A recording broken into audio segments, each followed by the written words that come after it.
Halo Sidekrip, balik lagi bersama gua Rashid Hari. Buat yang udah nonton review gua soal The Conjuring Last Rites sampai akhir, tahu lah sudah menebak konten apa yang akan gue bikin kali ini. Jadi di akhir review itu gue sempat menjanjikan kalau nextnya gue mau bikin ranking dari semua film-film The Conjuring Universe. Ya bisa dibilang buat memperingati kali ya.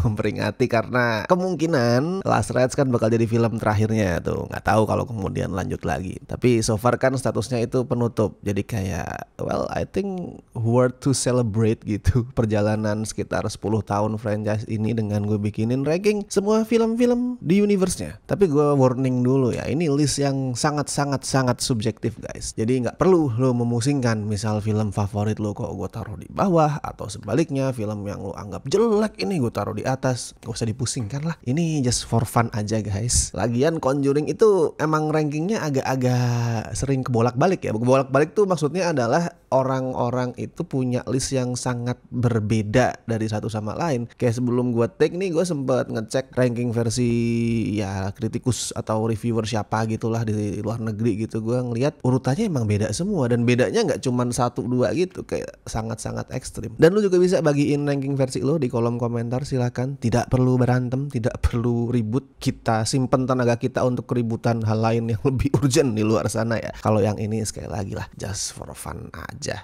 santai saja. Oke, jadi di sini ada 11 film yang mau gue bahas, termasuk Last Rites of course. Dan sampai 11 karena gue juga masukin 2 judul yang nggak canon sebenarnya, cuman dia itu mengambil setting di dalam universe Conjuring. Ada 2 judul itu. Kenapa gue masukin 2 judul itu? Ya udah biar buat seru-seruan aja. Karena ya kayak tadi gue bilang, tujuannya adalah untuk celebrate the franchise, jadi kayaknya kurang afdol kalau nggak gue masukin juga. Termasuk satu judul yang yang banyak orang nggak tahu kalau ini adalah part of Conjuring Universe. Ada judul itu. Gue yakin banyak dari lu juga pasti baru sadar kalau ini adalah bagian dari Conjuring Universe. Langsung aja kita mulai, kan akan ada banyak film di sini. Dari nomor 11 ada film yang yaitu yang banyak dari lu nggak tahu kalau ini adalah bagian universe Conjuring, yaitu yang berjudul Wolves at the Door. Si anak haram. Dia ini rilis habis Conjuring 2 ya BTW, tahun 2017.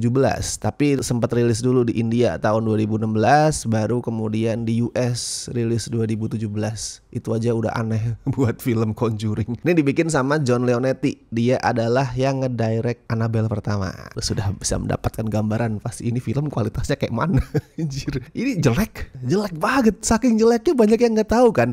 Dan sama Warner Bros sendiri nggak kayak diumumin dengan lantang. Mungkin banyak dari lu yang akan berasumsi kayak lah wajar dong nggak diumumin dengan gamblang karena kan ini nggak canon, ini cuma ngambil setting di universe Conjuring. Bro, The Curse of La Llorona itu sangat-sangat digembar-gemborkan sebagai bagian Conjuring Universe loh. Wolf at the Door ini enggak, malu kali ya saking jeleknya ini film. Dan karena nggak dipromo ini tuh juga, ini film secara box office jadi flop. So far ini satu-satunya film Conjuring Universe yang flop secara box office. Yang jelek itu banyak, tapi kalau ada embel-embel Conjuring Universe terus flop kok kayak nggak mungkin terjadi. But ini film flop. Box office-nya cuma dapat sekitar 4.000-an dolar men. Wolf at the Door ini masuk ke Conjuring Universe cuman karena ada karakter detektif Clarken yang sebelumnya nongol di Annabelle pertama, nongol di sini. Dan perannya juga yang nggak gede-gede banget. Jadi emang sangat tipis lah koneksinya ke semesta Conjuring. Kalau ceritanya sendiri ngangkat soal pembunuhan yang dilakuin Charles Manson dan pengikutnya ke Sharon Tate. Lu pasti semua udah pernah tahu kasus ini ya. Tapi jangan lu bayangin ini approach kayak Once Upon a Time in Hollywoodnya Tarantino. Ini jauh banget, ini jeleknya minta ampun. Semuanya jelek, horornya jelek, terus sampai ada juga kesan eksploitatif ya. Kayak dia cuman ngejadiin tragedi, real life tragedi sebagai alat untuk bikin horor yang juga jelek. Dan ini film juga dapat kehormatan ya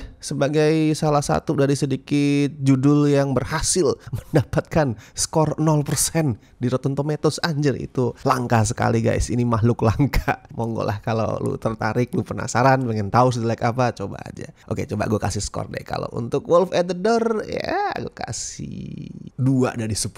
Jeleknya minta ampun. Oke, lanjut ke nomor 10 ya. Ini film yang pasti akan ada di posisi paling buncit dari banyak list ranking film Conjuring kalau misalkan gak ngitung Wolf at the Door. Penghuni juru kunci setianya yaitu Annabelle. Another film dari John Leonetti.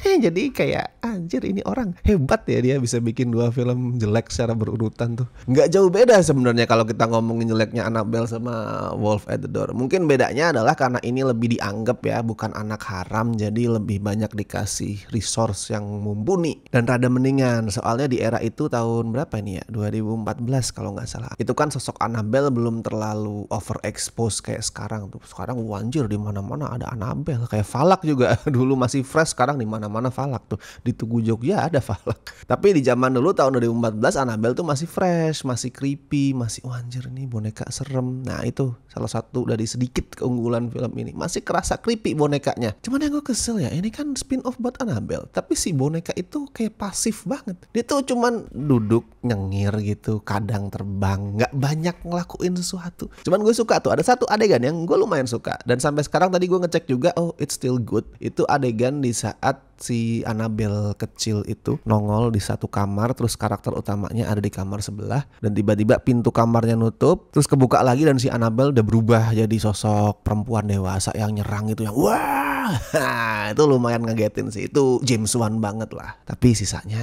ya bikin ngantuk. Buat Annabelle pertama gue kasih 4 lah dari 10. Lumayan loh, itu 2 kali lipatnya Wolf at the Door. Mantap Pak Leonetti. Nomor 9 ada The Curse of La Llorona. Inilah si anak haram kedua.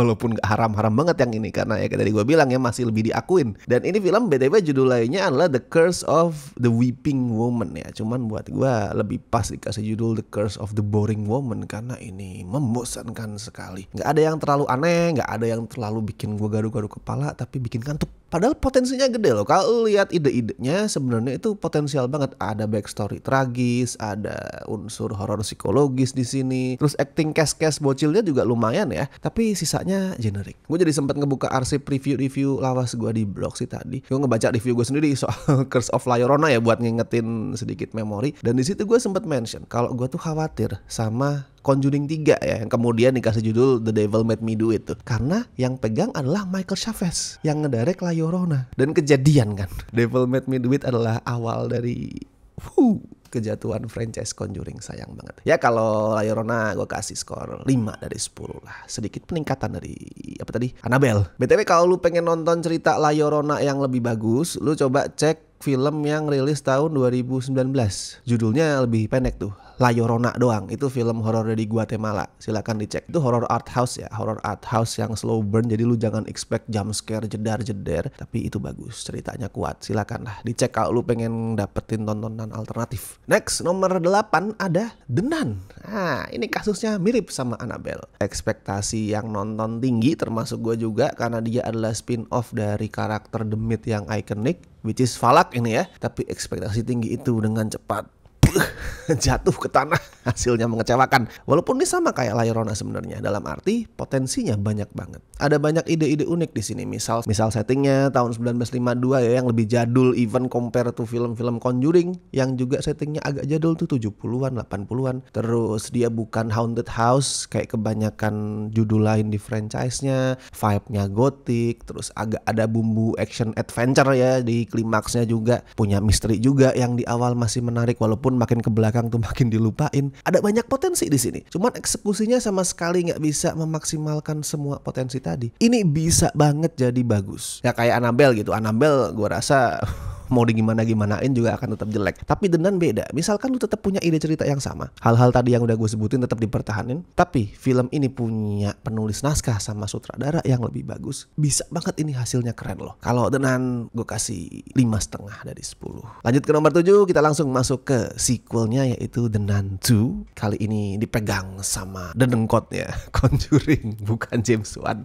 Siapa lagi kalau bukan Michael Chavez. Aduh, orang ini. Tapi ini a bit better loh. Gue ngerasa banget directingnya Chavez ini meningkat dibandingin tadi ya. Curse of Boring Woman ini lebih bagus directing dia. Kuncinya ada di karakter Falak sih. Dibanding The Nun yang pertama, karakter Falak lebih dimanfaatin di sini. Falak tuh di The Nun 2 ya, bukan sebatas hantu yang doyan store muka. Di sini dia tuh bener-bener kayak monster pembawa maut, brutal karakternya. Iblis yang di tiap terornya itu selalu meninggalkan tumpukan mayat dari korban-korban yang dia habisi dengan sadis. Gue suka penggambaran Falak di sini. Ini loh, Falak bisa diginiin. ngebuktiin harusnya. Kurangnya adalah dia nggak punya cerita yang menarik. Makanya di saat Falak lagi nggak nongol di layar, filmnya tetap ngebosenin. Tapi untungnya begitu dia nongol, wah seru nih. Dia ngilang, aduh capek lagi. Tapi ini lebih bagus lah daripada yang pertama. Gue kasih 6 dari 10. Kita move kemudian ke nomor 6, awal dari kehancuran. Ada The Conjuring, The Devil Made Me Do It. Idenya sekali lagi sebenarnya menarik dia. Kayak berusaha untuk ngebawa franchise Conjuring ke arah yang beda. Karena kan mulai berpikir tuh, wah ini kayaknya orang udah mulai bosan sama tipe haunted house yang biasa. Yaudahlah kita modifikasi formulanya. Dia combine tipikal cerita Conjuring soal rumah berhantu dengan cerita soal misteri pembunuhan sama elemen courtroom drama. Itu ide yang sebenarnya menarik. Walaupun seiring durasi kayak udah dilupain aja. Balik setelan pabrik. Dan kalau mau di-compare ya, buat gue directingnya si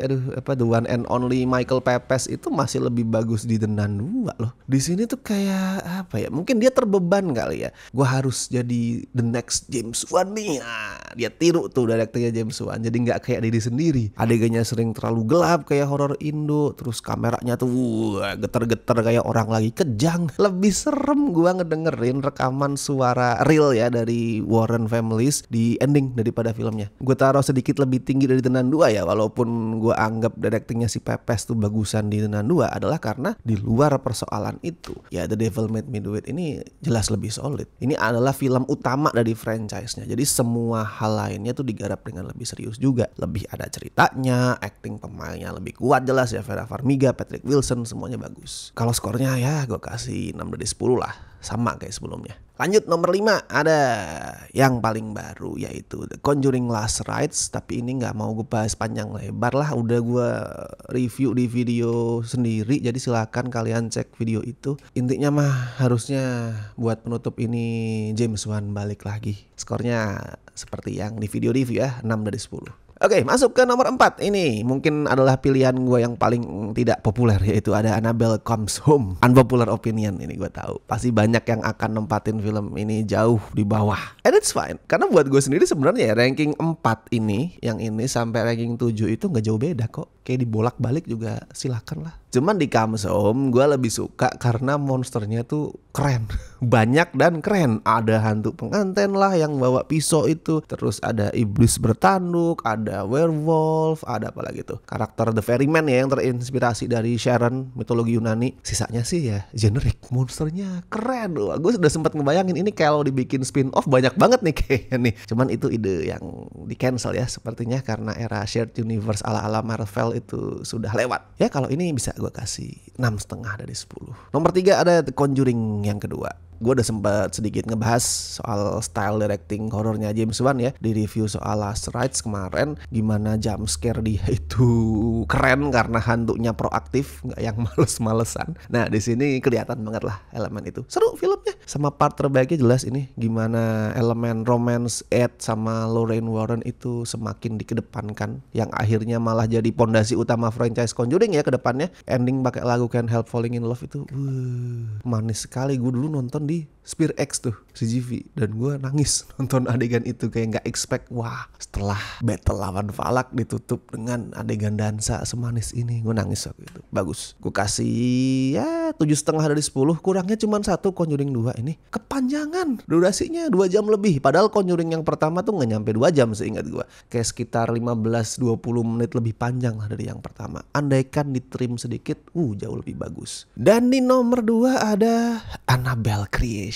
Mungkin ini ya buat gue adalah salah satu sequel dengan peningkatan kualitas paling ekstrim. Dari Annabelle yang segitu hancurnya, lanjutannya adalah film sebagus Creation yang punya karakter lumayan pinter buat ukuran film horor. Terus dia juga bisa ngasih lihat kalau teror the myth itu nggak cuman bisa nongol di malam-malam di situasi gelap, di siang bolong yang terang juga bisa serem. Kayak dia tuh membantah semua anggapan yang mendiskreditkan horor gitu. Karakter film horor tuh goblok, horor tuh terlalu gelap. No, bisa kok nggak pakai semua itu di film horor dan masih bagus. Walaupun sebenarnya treatment dia itu masih tipikal horor mainstream ya, yang ngandelin jump scare, yang ya udah gitu-gitu aja ceritanya juga. Cuman ini film kayak ngasih lihat this is how you do it. Kalau emang lu pengen bikin horror mainstream yang entertaining, yang seru, lu harus bisa bikin penonton lu itu ngerasa terhibur, bikin mereka tuh ngerasa kayak lagi naik wahana yang seru, yang bikin mereka tuh teriak-teriak, wah anjir. Begitulah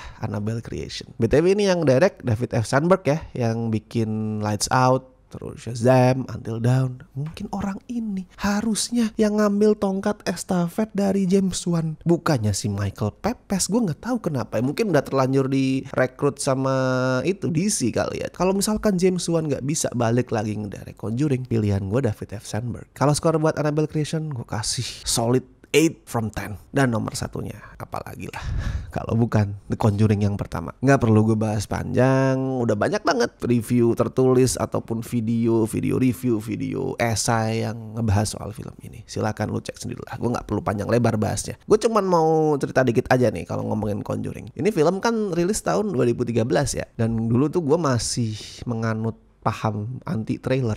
Padahal sekarang bikin trailer reaction ya. Tapi dulu gue emang gak suka nonton trailer. Males lah, sebisa mungkin menghindari trailer biar gak kena spoiler. Itu era dimana gue tuh lagi snob-snobnya. Sangat snob anjing gue dulu tuh. Ya wajar sih sebenarnya. Itu early 20s, demennya tuh art house, horror mainstream, tai lah.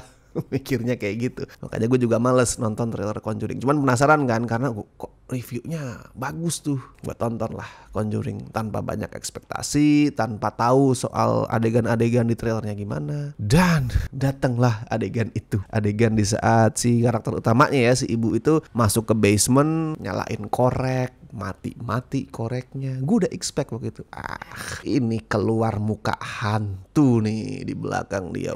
Wah, udah di kegelapan gitu. Gue udah mikir gitu. Dengan sombongnya gue mikir seperti itu. Yang keluar tangan prok gitu. What? Dan itu tangan biasa ya, tangan manusia gitu, tangan manusia biasa, bukan tangan hantu yang nggak kenal teknologi gunting kuku atau mani pedi gitu yang kukunya tajam-tajam. Enggak, tangan manusia biasa. Itu unexpected, jauh lebih creepy, jauh lebih aneh, karena kayak gue ngelihat tangan manusia melayang gitu kan kesannya di balik kegelapan, tiba-tiba nongol tangan orang gitu. What? Pada saat gue nonton adegan itu ya, bahkan gue nggak bisa teriak, nggak yang wow gitu, nggak. Darah gue turun ke bawah, set, saking kagetnya, sama gue kayak ya dibikin humble gitu. Ternyata gue masih terlalu sombong, gue nggak ngerti apa-apa. Gue yang udah sangat arogan mikir, gue tahu apa yang akan muncul di sini. Horror mainstream gitu-gitu doang, tiba-tiba keluar tangan. Conjuring itu adalah satu dari beberapa film yang menghapus era snob dari hidup gue pada masa itu. Thank you Pak James Wan. Belum gue kasih skor. Kalau untuk Conjuring pertama gue kasih 8,5 dari 10. Oke, selesai sudah guys. Gimana? Film apa yang mau lu bolak-balik, lu ubah urutannya, silakan lu share di bawah ranking versi lu. Oke, dan as always gue mau ngucapin makasih buat teman-teman yang masih setia join membership Cinecrip, terutama mereka ini dari Tier Besti, La Familia, thank you banget. Tier Sobat walaupun gak ada di sini namanya juga, terima kasih. Oke, gue Rashid Hari, sampai ketemu di ranking film berikutnya.